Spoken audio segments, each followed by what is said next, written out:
Spiky Bits.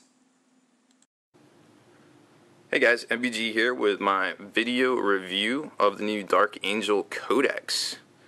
Brand new hardcover codex from Games Workshop, just recently going on sale. Its price point is $50. It kind of seems like the new thing we're going to be seeing now for $40K. It's 105 pages, which I think is actually smaller than the Chaos Space Marine Codex by a little bit, but still a lot of the same features.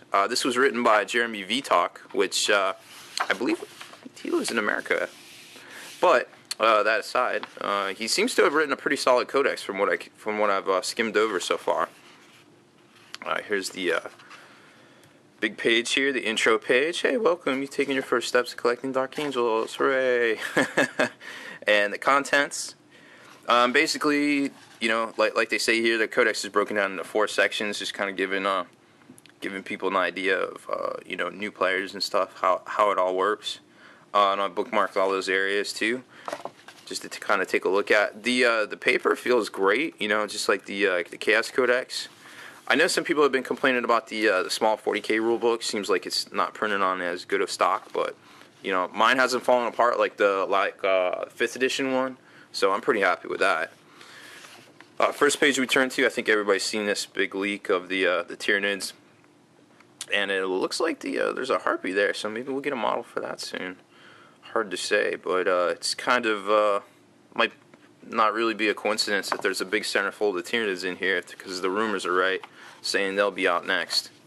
So, you know, there's a big intro area about Dark Angels, the whole fluff, the lion, you know, them fighting the space wolves, the fallen, and everything like that.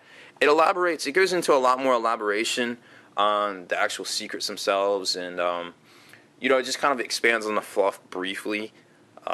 Just a couple things here and there. You know, they're recalling all the successor chapters similar to what was written in the Blood Angels book. You know, they're headed to the Cadian sector to try to protect the gate / find Fallen. It's all very compelling stuff. Good read, you know, throughout.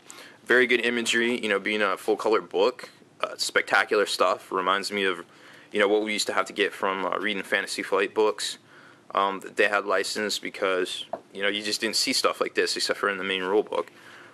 So turn to the first section here that I wanted to check out, which is the Unforgiven. Just a fancy way of saying the actual where they go over each unit before they get to the points cost. So there you can see the Army Special Rules, the Warlords Traits tables, and things like that. So nothing too crazy in here. Just a lot of stuff that seems to work good together. Nothing incredibly broken. A lot of arcane technology and stuff kind of working together with a lot of units. Like I can see, where is it? Here it is. The Dark Shrouds. Like I can kind of see what they're trying to do here. Give out some cover saves. You know, basically you're trying to make the army a combined arms force where you turbo your bikes up really quick. You get your cover saves, or actually you scout, then you move, then you flat out. You get your cover saves, so you're going to be a little bit harder to destroy, but every bike squad comes stock with teleport homers. So then second turn, Deathwing Assault, all your Terminators appear. Very similar to what was in the battle report this month, but it's a valid strategy, and I think we'll see a lot of people doing it. It's going to be very hard to defend against, so it's going to be interesting to see. Then we've got the Armory of the Rock, and like I was saying, there's a lot of arcane things that we hadn't seen in several years, like dispersion fields, conversions, just all sorts of crazy arcane stuff that really, you know, that they're known for being, you know, the first chapter and all. And it's just really cool. It's a really cool read, like walk down memory lane if you've read a lot of these books for the past 20 years, like all the rule sets and everything. So, and of course they got nice, neat, you know, icons of like the different weapons and stuff. The Corvus Hammer being the newest weapon for the Ravenwing Bikers, which I think was pretty neat. What else we got? Lots of full color. Sons of the Lion section, which is just basically them showing off the paint jobs and stuff.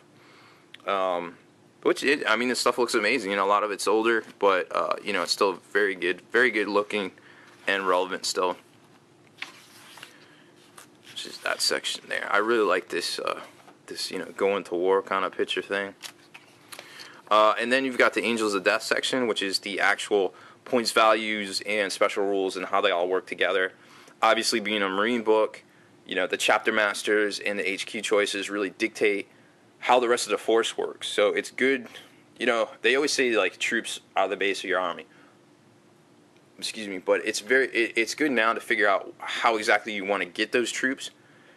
And by starting with the HQ, it kind of unlocks, you know, the trees of how you're going to go with making your army and things like that, which I think is kind of neat because it's, you know, it's kind of like a skill tree or skill set for your whole army, which dictates your play style, etc.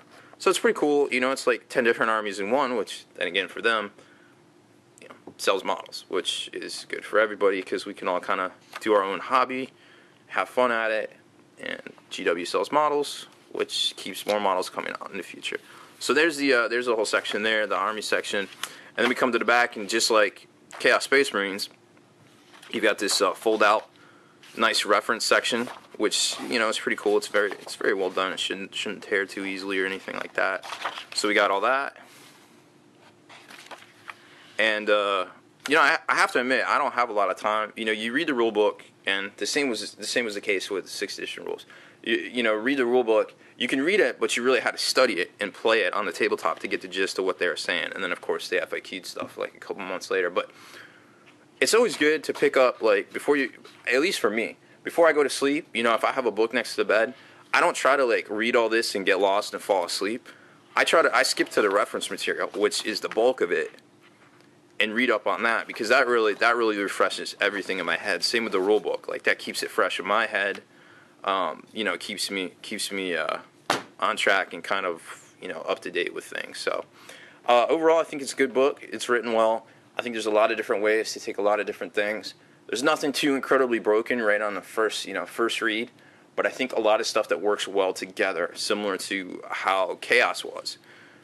So I'm sure we'll hear all about it in the next, you know, several weeks as everybody takes their take of it and posts it up on the internet. But for now, super happy with this new book, the hardcover. The quality of it, you know, it's just a good product. It's just a good product. And like I said, with my last video on, you know, the rule books, when you go to college, you know, a book like this, you know, would cost you $50, and it'll only last you a semester. At least, you know, we might get 4 years out of this. So you can complain about the price, but I mean, all these hobbies are expensive these days. Every one of them. It's just like, you just got to pick what you want to do. I could only afford this hobby myself, so I'm super happy with this book. I really hope you guys enjoyed my my video review of it, and it entices you to pick this up, even if you don't play Dark Angels. It's a really good read, you know, being the first chapter and all. So I'm MBG Rob Bear. I hope you really enjoyed my video review of the Dark Angels Hardcover Codex. Spikey Bits.